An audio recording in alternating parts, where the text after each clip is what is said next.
Harley's new CEO just dropped a bombshell. Riders weren't ignored. They were abandoned. That betrayal is already visible in empty dealerships, shrinking inventories, and rising prices that lock out loyal fans. If you've ever walked into a Harley shop lately, you've felt it yourself. Less choice, less community, and less of the brand's soul. All of this traces back to one strategy that Wall Street loved but riders hated.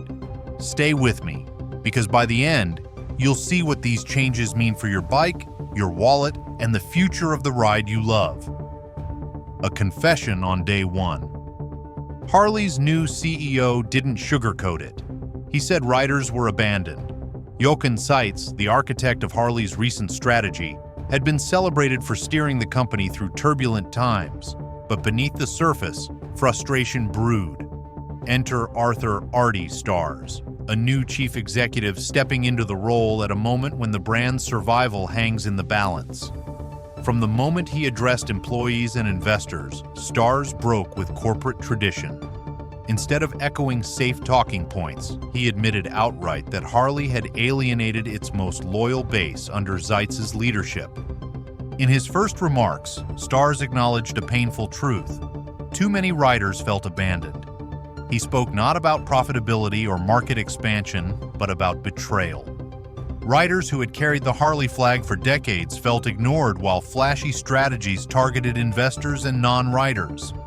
This kind of candor is rare in corporate America, where admitting fault is seen as weakness. Yet for Harley, it signaled something else, the possibility of change. Stars' words hit hard because they aligned with what riders had been saying for years. Harley was chasing prestige at the expense of its own people. That honesty set the stage for a reckoning. If Zeitz's choices had created distance between Harley and its community, then Stars was promising to bridge it. But words are only the beginning, and his next step was to dissect the very strategy that brought Harley to this crisis. And that strategy carried a name riders would come to resent: the hardwire. The hardwire hangover. Exclusivity was sold as strategy. Instead, it locked out loyal riders. The plan followed the rewire, a rapid reset meant to cut costs, slim operations, and sharpen focus. On paper, it sounded like a masterstroke. Harley would become more desirable, aligning the brand with premium products and high margins. The emphasis was on fewer models, tighter dealer allocations, and higher price tags. For Wall Street, it was exactly the kind of language that sparks confidence. For everyday riders, it became a signal that they were no longer the priority. The flaw was not in wanting Harley to thrive, but in how the strategy defined success. Desirability is a tempting word, but in practice it turned Harley into an exclusive club that too many could no longer afford to enter. Riders who once saved up for years to buy their first Harley suddenly found themselves priced out. Dealers struggled to explain why inventory was shrinking even as customers walked through the door. Investors were told that less could be more, but in showrooms across the country, less simply meant empty floors. Stars did not shy away from naming this hangover. He pointed out that strategies built to comfort investors often left riders in the cold.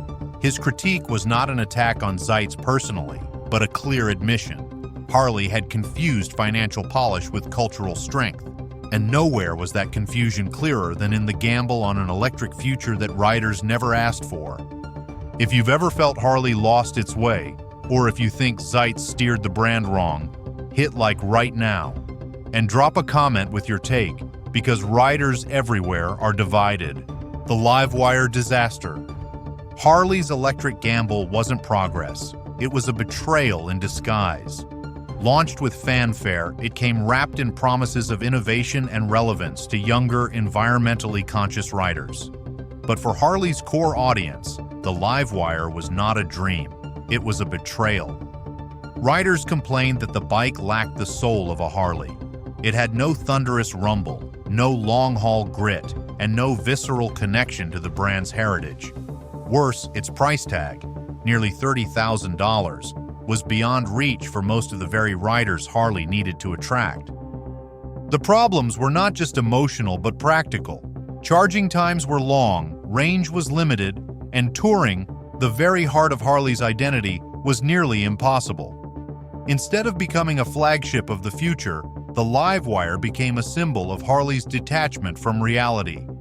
Sales flopped, reviews were lukewarm, and the company eventually spun off the Livewire as a separate brand.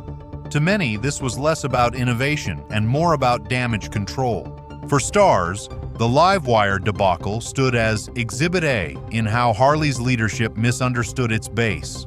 The company wanted to impress Wall Street with cutting-edge credentials, but it forgot the simple truth that Harley's riders value authenticity above all else.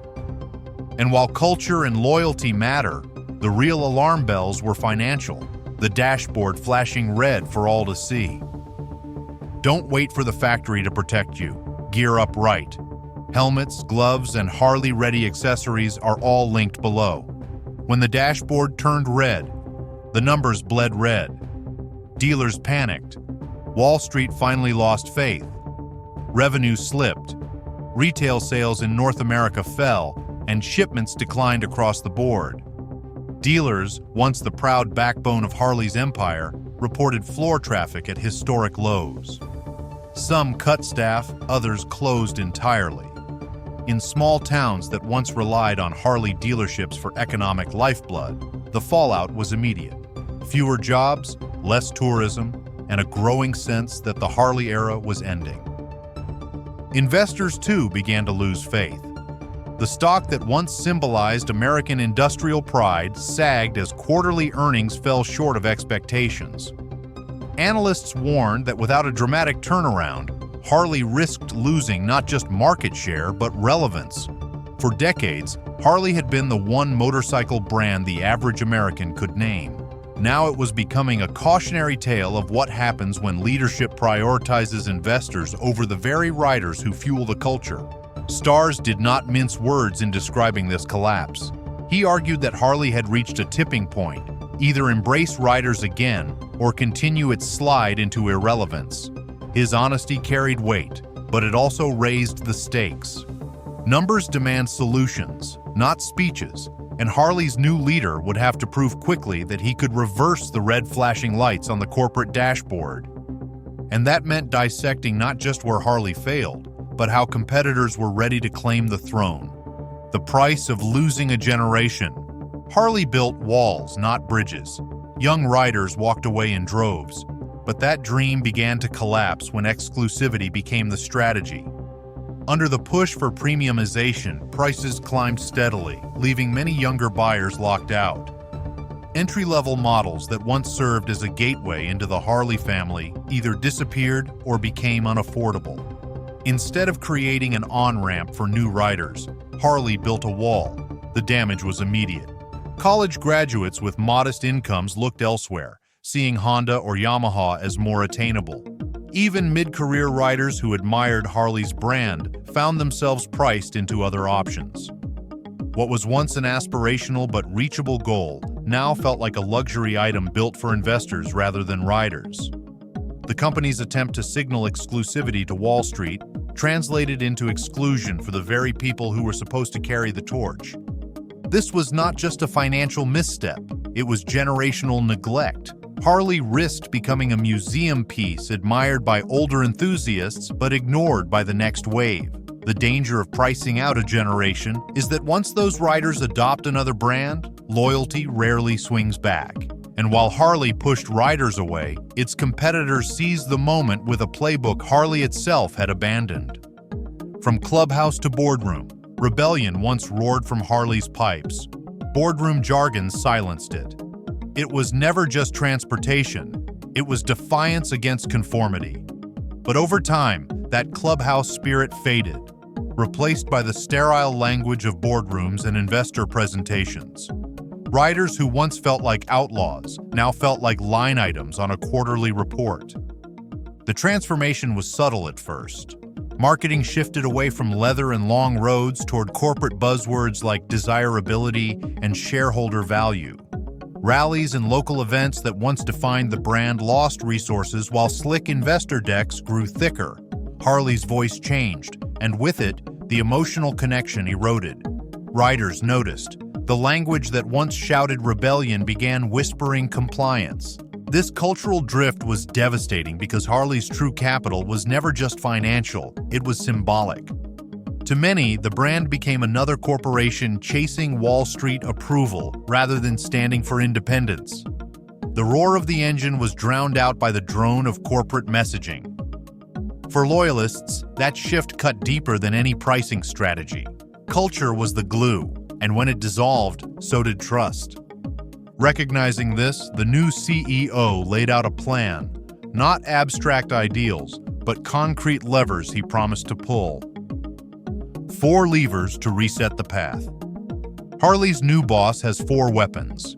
Each could save or sink the brand. To restore Harley's place, he pointed to 4 practical levers. First, pricing had to be restructured to create a ladder rather than a wall. That meant building accessible entry models while preserving premium offerings at the top. Second, product cadence required discipline. Harley could not flood the market with endless variations, but needed a rhythm of updates that felt fresh without losing coherence. Third, dealers needed oxygen.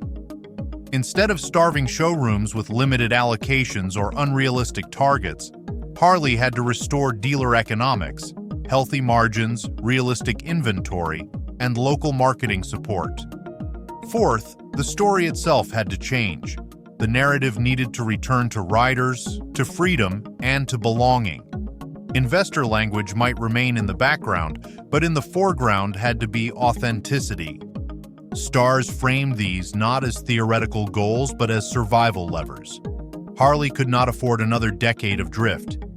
Each lever represented a commitment to rebuilding trust with the community that once defined the brand. His message was simple. Harley would not win back riders with words alone. It needed proof on the showroom floor. But to prove anything, Harley would have to go beyond plans and face the execution challenges of a modern motorcycle market. Building bikes for the next generation. Winning tomorrow means building bikes today that young riders actually want. The problem is not simply about affordability, but about authenticity. For decades, Harley positioned itself as the brand of freedom, yet younger consumers have not seen themselves reflected in the product line. To win them back, Harley must design smaller displacement motorcycles that remain unmistakably Harley. That means ergonomics tuned for accessibility, but still infused with the raw soul of a V-twin engine that defines the brand's history. Financing programs will play a crucial role. Many potential riders face student debt and stagnant wages, and they will not risk decades of savings for a luxury purchase. By introducing creative payment plans, loyalty incentives, and upgrade paths, Harley can once again become the attainable dream. The aim is not to build cheap bikes, but to build real Harleys scaled for entry-level ownership. Every design choice must echo the thunder and tradition that make a Harley feel alive. For stars, this is not about chasing trends, but about crafting a genuine on-ramp to the lifestyle. Youth engagement is less about price tags and more about belonging, and if Harley fails here, the pipeline of future loyalists will vanish. Yet bikes alone are not enough. The factories and dealers that deliver them must also be rebuilt for survival. Rebuilding the backbone of operations. Harley's backbone cracked, factories bloated, dealers suffocated, trust collapsed. Factories once praised for precision now face bloated product lines and supply chain inefficiencies. The new leadership has called for SKU discipline, fewer, sharper models that reduce complexity and eliminate the clutter of overlapping variations. This is not about shrinking ambition, but about ensuring that each motorcycle earns its place. Suppliers must also be reset. Rising costs and inconsistent parts erode both quality and margins. Harley cannot afford warranty claims that damage credibility, nor can it tolerate delays that frustrate dealers. By renegotiating contracts and investing in tighter supplier oversight, Harley can rebuild confidence where it matters most: reliability. Dealers, too, need renewed faith. Unrealistic allocations and inventory bottlenecks nearly strangled showrooms during the past decade. Under the new plan, inventory will match demand, protecting dealer economics and preventing empty floors. Warranty trust ties it all together. Nothing undermines a brand faster than machines that fail too soon. Restoring rigorous quality control will allow riders to buy with confidence, ensuring Harley's reputation for durability is more than nostalgia. Still, rebuilding factories and dealers is only half the job. The question of electrification remains unavoidable.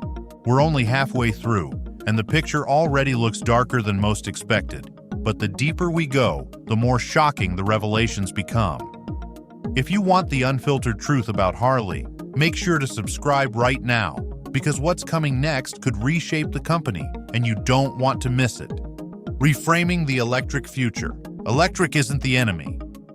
Harley's mistake was shoving it down throats. The Livewire debacle proved that Harley could not simply swap thunder for silence and expect loyalty. The lesson, however, is not to abandon electrification but to reposition it. Harley must treat electric models as halo technology, not as replacements for the heritage core. By spinning Livewire into a skunkworks for innovation, Harley can preserve its legacy while exploring the edges of performance and sustainability. Lightweight electric models targeted at urban riders could provide fresh entry points without alienating touring enthusiasts. Accessories like smart charging systems, navigation tools, and safety technology can integrate electric thinking into the Harley experience without forcing riders into a binary choice. Electrification should be an option, not an ultimatum. This reframing gives Harley the chance to lead in innovation while respecting tradition. Younger riders eager for green alternatives can embrace Livewire without older riders feeling abandoned. The core must remain thunderous V-twins, but halo projects can keep Harley credible in the 21st century conversation about technology and sustainability. Yet even with new bikes, stronger factories, and reimagined electrics, Harley cannot move forward until it rewrites its story in language riders trust. Writing a story riders believe. Numbers won't heal Harley. Only a story riders believe can. The company must rewrite its story in words that resonate from garage to highway. The brand once thrived because it was a living narrative of rebellion, brotherhood, and freedom. Somewhere along the way, corporate jargon replaced that roar. To repair the breach, Harley must invest in grassroots events that put bikes back at the center of communities. Rallies, veterans' rides, and local meetups need to be more than marketing stunts. They must feel like genuine extensions of rider culture. Transparency is equally critical. Riders are tired of vague promises. Harley's new leadership must publish clear roadmaps for upcoming models, pricing, and service improvements. When riders see authenticity in messaging and consistency in delivery, trust can be rebuilt. The goal is not to invent a new myth, but to return to plain English. This is your bike, this is your ride, and this is your freedom. In the end, Harley's redemption will depend not on slogans, but on proof that the company understands its people. By stripping away corporate varnish and speaking directly to riders, Harley has a chance to reclaim its voice. A brand cannot heal through silence. Riders want plain words, not polished spin. They want to see leaders show up at rallies, not just in earnings calls. Trust is rebuilt in parking lots, at veterans' rides, and around campfires, not in boardrooms. Harley's story must return to the people. But as Harley tries to tell this new story, the outside world is already reshaping the battlefield in ways the company cannot ignore. A political football on two wheels. Harley became a campaign prop. Factories turned into talking points. Candidates on both sides of the aisle see Harley as a living metaphor for American manufacturing. When Harley outsourced parts of production, critics shouted betrayal of the Buy American promise. Tariffs, trade deals, and plant locations all became political ammunition. In some regions, Harley still stands as an emblem of hometown pride. Local leaders campaign on promises to protect factories and preserve jobs. Yet the same factories have been used as talking points about corporate greed and globalization. The new chief executive inherits not only a company in distress, but also a brand caught in the crossfire of election year soundbites. Plant closures and openings are no longer simple business decisions. They carry symbolic weight for entire towns, feeding into debates on tariffs and free trade. Harley is a reminder that in a global economy, even the most iconic American brands must make hard choices. Politicians know this, and they exploit it, framing Harley's every move as proof of their stance on economic nationalism. Politicians know Harley is more than a company. It is a symbol voters recognize instantly.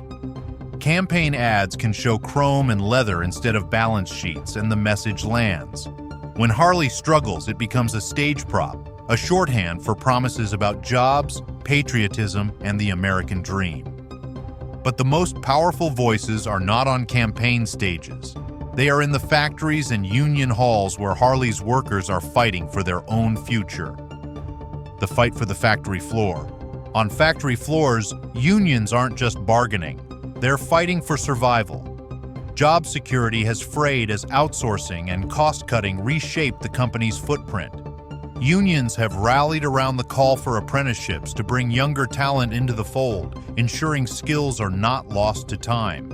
They argue that Harley's survival depends on investing in workers, not just machines. Profit sharing has emerged as another rallying cry. Employees on the factory floor want to see tangible rewards when the company performs well, not just executive bonuses. This demand is not about greed, it is about pride. Harley's reputation for craftsmanship rests on the shoulders of these workers, and they believe that recognition must be more than symbolic. The clash is not purely adversarial. Many workers still feel immense pride in building bikes that carry an American legacy. But pride alone will not pay mortgages or secure retirement. The new leadership must balance efficiency with humanity, acknowledging that the Harley story cannot be written without the men and women who weld, assemble, and test every machine. For many on the factory floor, this is not just a paycheck. It is a generational bond. Fathers taught sons to build these machines. Mothers stitched the leather. Entire towns revolved around the hum of the line. Losing Harley means losing identity, and that fear fuels the fight. And beyond the workers, the final judgment will come from two groups, riders and investors, whose reactions in the coming seasons will decide if Harley survives. Riders, investors, and the countdown clock. 2 seasons. That's all Harley has to prove it deserves survival. Riders are watching closely, evaluating whether promised changes materialize in bikes that feel authentically Harley. If prices remain inflated or entry-level models fail to resonate, loyalty will continue to erode. A generation raised on alternatives from Indian, Triumph, and Japanese brands will not wait forever. Investors, too, are keeping score. They are tracking retail performance by region, monitoring product mix, and scrutinizing inventory health. Operating income must show signs of recovery, or confidence will vanish. Harley's stock, once seen as unshakable, now trades with the volatility of a brand on trial. Wall Street wants numbers, but riders want meaning, and the company must satisfy both. The stakes are stark. Deliver on new models and authentic storytelling, and Harley could reclaim momentum. Fail to meet expectations, and the brand risks fading into the background of motorcycle history. The countdown is ticking, and every quarter will serve as a referendum on Harley's future. For riders, that countdown is more than a corporate clock. It is the fate of a culture. Every rally, every dealership, every late-night ride with friends is tied to Harley's survival. Investors see numbers, but bikers see their way of life hanging in the balance. What comes next will not just shape Harley-Davidson, it will shape the very idea of whether American legends can still be reborn. Harley's new CEO didn't just expose Zeitz, he exposed the fight for the brand's soul. The truth is out, but the ending hasn't been written yet. Do riders forgive? Do investors flee? Or does Harley vanish into history? That's the question left roaring tonight. Drop your thoughts below, because your voice matters here. And if you want the next chapter before anyone else, hit subscribe. This story isn't over, and neither is the ride.